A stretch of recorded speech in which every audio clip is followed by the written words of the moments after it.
Hello students, class 8 के social science के history के lesson number 3 agrarian structure under the British के first part में आपका स्वागत है। बच्चों, आज हम लेसन पढ़ेंगे। The British came to India as traders. अंग्रेज भारत में व्यापारियों के रूप में आए थे। The political unrest of our country in the 18th century aroused the ambitions of the British। 18वीं सदी में हमारे देश की राजनीतिक अस्थिरता ने अंग्रेजों की अभिलाषाओं को उकसाया।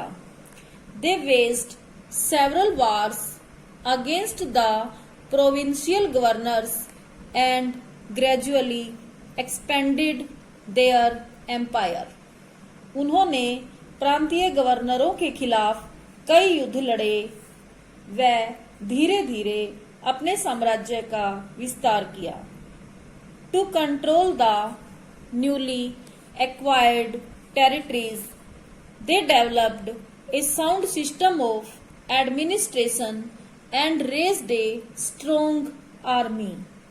अपने नए अधिग्रहित प्रांतों पर नियंत्रण करने के लिए उन्होंने प्रशासन का एक कुशल तंत्र विकसित किया और एक मजबूत सेना बनाई। द रेवेन्यू सिस्टम, राजस्व तंत्र। In order to maintain the expenses of both the administrative bodies and the army, it was necessary for the British to increase their financial resources. प्रशासनिक इकाइयों व सेना दोनों के रखरखाव व खर्चे हेतु अंग्रेजों को अपने वित्तीय संसाधनों को बढ़ाना आवश्यक था। This was to be done by a maximising the trade, by buying raw materials from India at cheaper rates and selling manufactured products of England at higher prices, c collection of land revenue from the provincial governors। ऐसा किया जाना था।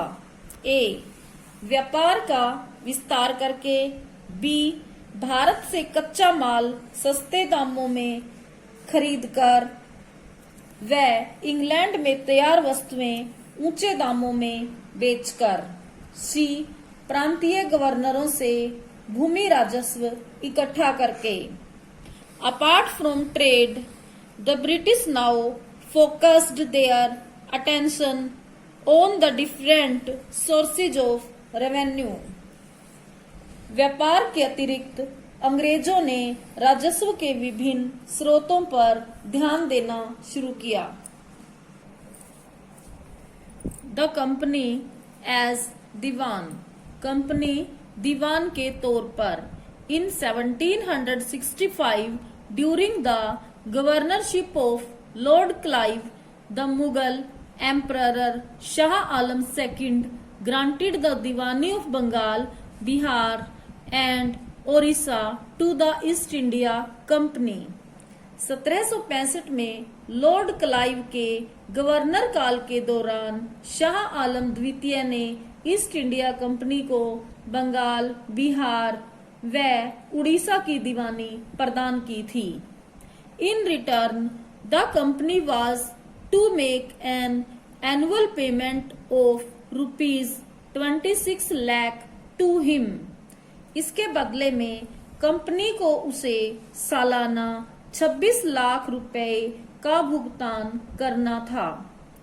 The company thenceforth appointed 2 deputy Diwans, one for Bengal and the other for Bihar.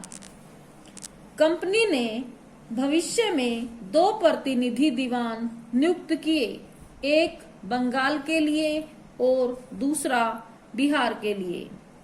The Deewani rights give the company full authority over the financial resources of the territories under its control.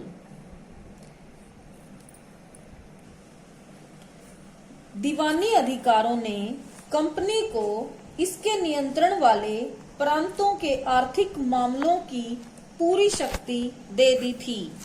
For greater profits, the land revenue was now farmed out annually to the highest bidder.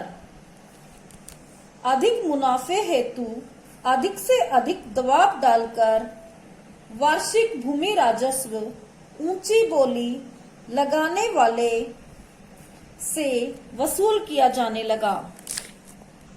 The ill effects of this system soon came forward. इस व्यवस्था के दुष्परिणाम जल्द ही सामने आए। As the tax collector was only interested in the collection of more and more revenues, he hardly paid attention to improve the quality of his land. क्योंकि लगान वसूल करने वाला अधिक से अधिक राजस्व वसूल करने में दिलचस्पी रखता था, वह भूमि की गुणवत्ता को सुधारने पर कोई ध्यान नहीं देता था। The poor peasants were exploited. गरीब किसानों का शोषण किया जाता था। The harshness of revenue collection forced cultivators to either run away to the jungles or become robbers.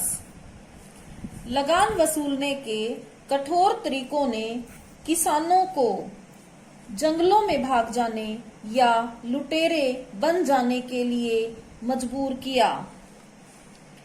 Thus, agricultural production declined. इससे कृषि उत्पादन में गिरावट आई। Simultaneously, trade and commerce also suffered a setback in Bengal. इसी समय बंगाल में व्यापार और वाणिज्य में भी कमी आई।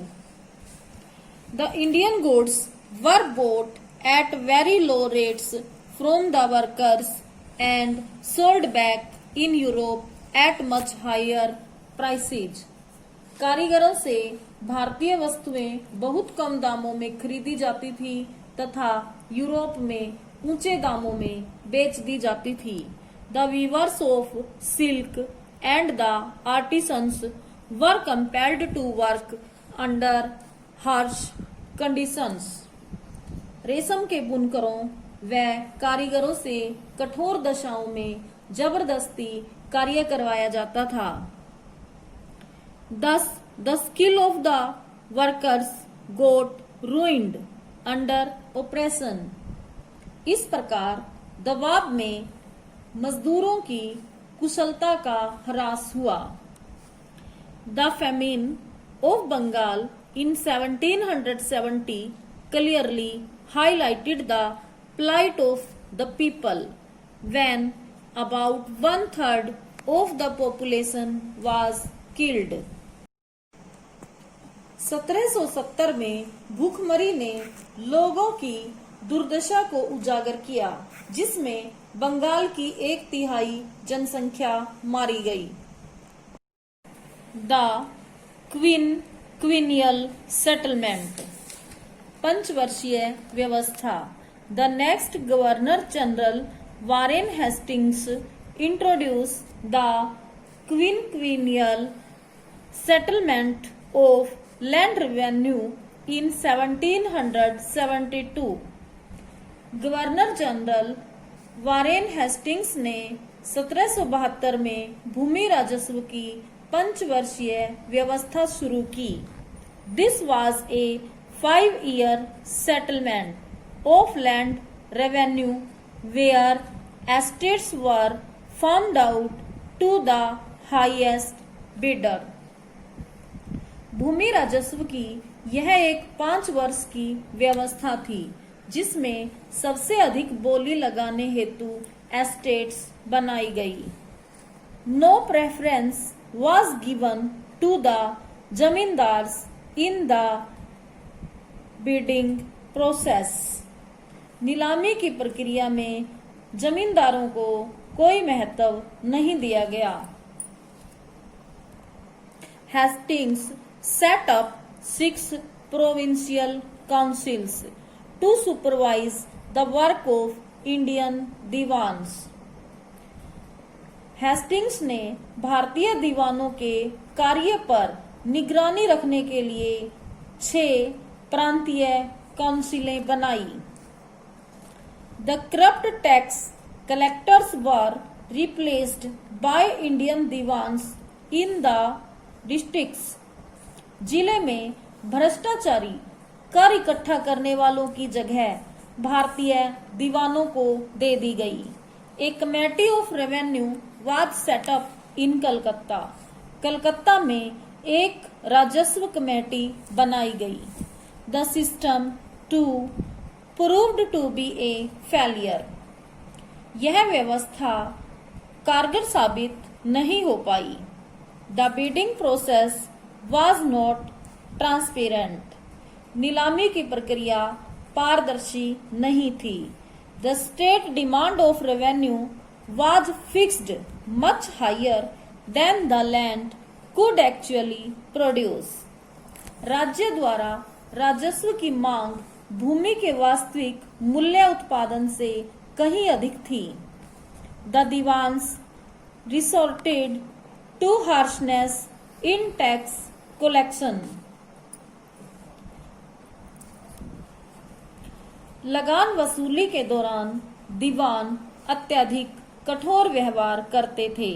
Consequently Hastings reverted to the old system of open auction to the highest bidder in 1776। फलतः 1776 में हेस्टिंग्स पुरानी खुली नीलामी की प्रक्रिया में वापस आ गया। तो बच्चों, आज हम लेसन इतना ही पढ़ेंगे। Thank you, have a nice day.